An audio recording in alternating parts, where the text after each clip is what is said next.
चलो। Good morning बच्चों। Good morning. कैसे हैं आप सब? आज हम पंछियों के बारे में पढ़ेंगे। ओके ओके आप जानते हैं आप किन किन पंछियों के बारे में जानते हैं? और ये क्या है? ये क्या है? कौवा।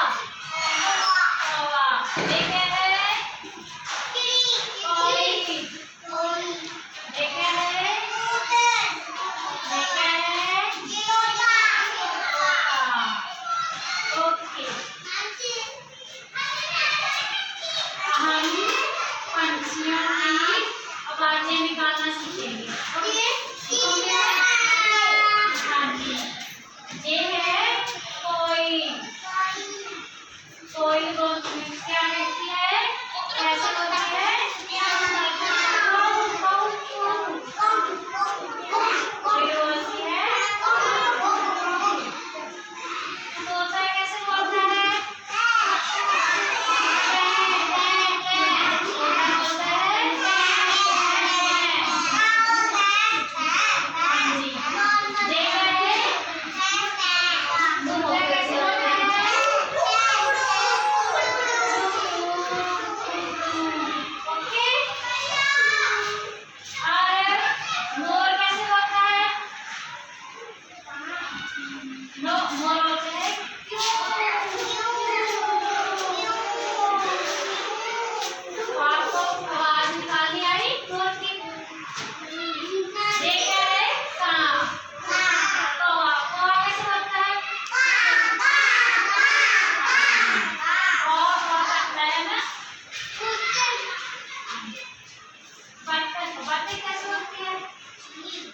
बच्चा कहती है